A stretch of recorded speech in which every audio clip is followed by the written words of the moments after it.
esclarecimento espiritual. Esse é um mote dos nossos 50 textos.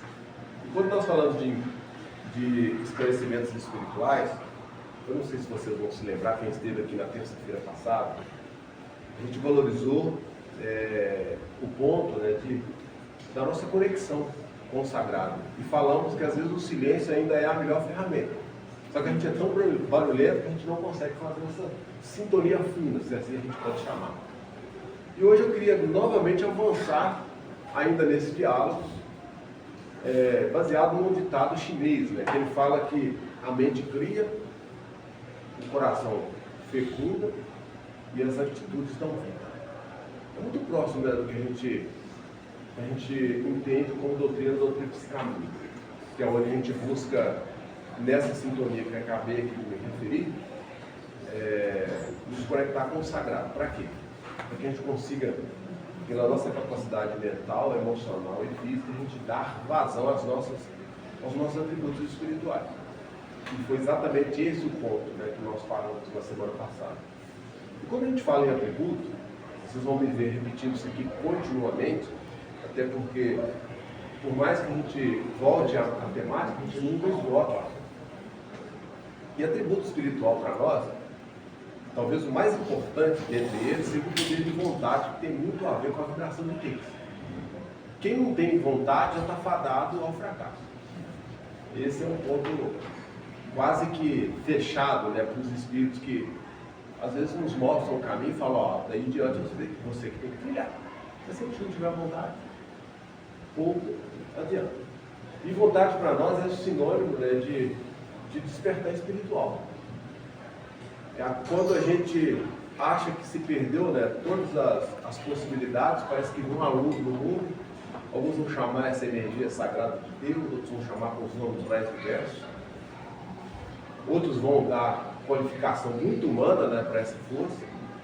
Mas no fundo, é o atributo espiritual, aquilo que nos move às realizações, aquilo que a gente precisa de fazer. E olha que interessante. Às vezes a gente está tão assoberbado das coisas do dia a dia, que a gente coloca a nossa mente, que é a principal válvula de escape do espírito, em condição de preocupação.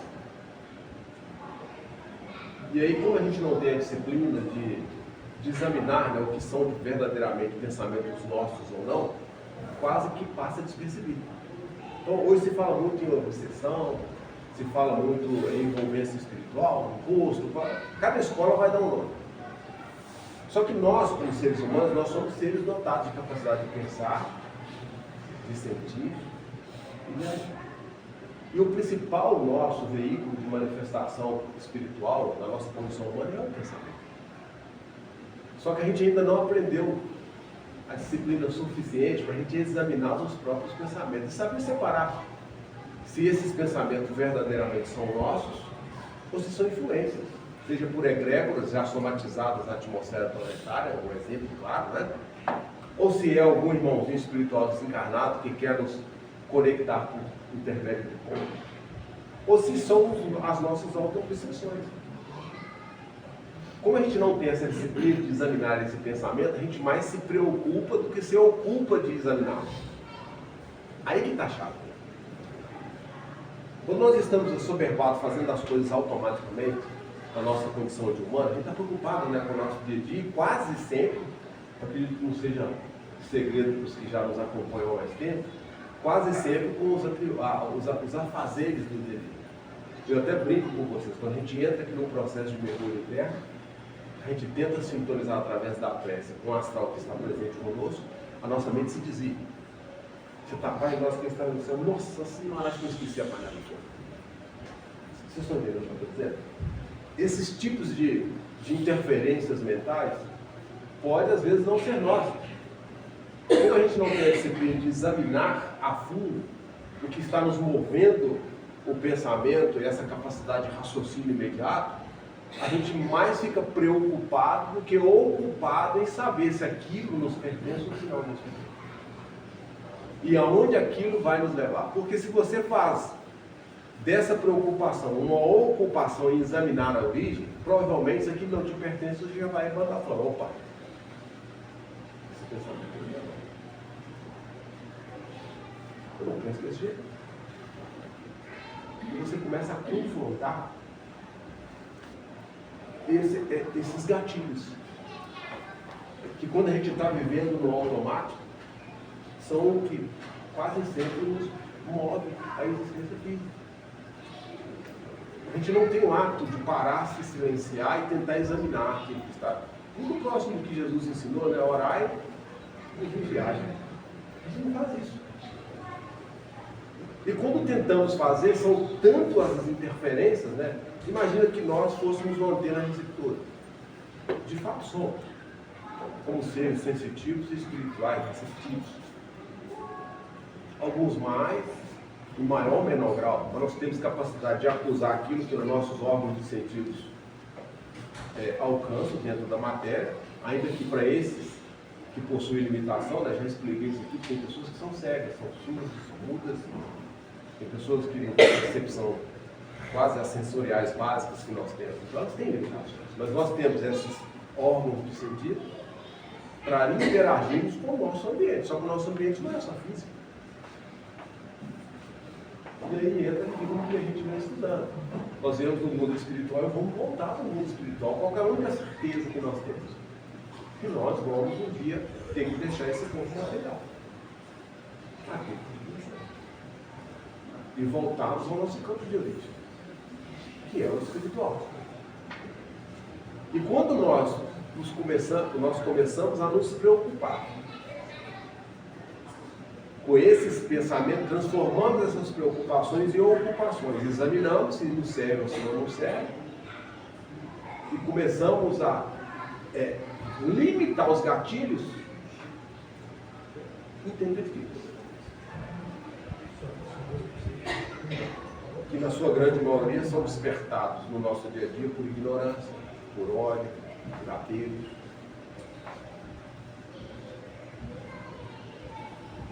E aí o bacana de tudo isso, não vou me estender muito, eu queria deixar vocês em reflexão. O mentor maior dessa casa, ele disse que o nosso grande segredo de estarmos aqui é aprender, evoluir. Isso todo mundo sabe. E aí ele dá para nós uma chave, ao nos dizer assim, precisamos viver a vida e saber se preparar para a morte. Quando nós nos preocupamos com essa advertência, nós começamos a examiná-la e ver qual que é a valência, o peso que nós damos dentro dessa assertiva existencial. Porque a gente tem que ver. Roda de Sansara, não é assim que a gente aprende? Ditado em hinduísmo diz isso, né? Roda de Sansara. Ou os próprios budistas também falam isso, né? A gente vai ficar num loop contínuo. Vem do mundo espiritual para realizar coisas boas que só faz besteira, volta para o mundo espiritual. Recicla de novo, volta para o mundo. Loop. Os processos reencarnatórios cíclicos. Não. A gente veio para resolver pendências. Questões não resolvidas, seja dentro da família, seja na sociedade. Por isso que parece que o Marquinhos falou que ele sabe.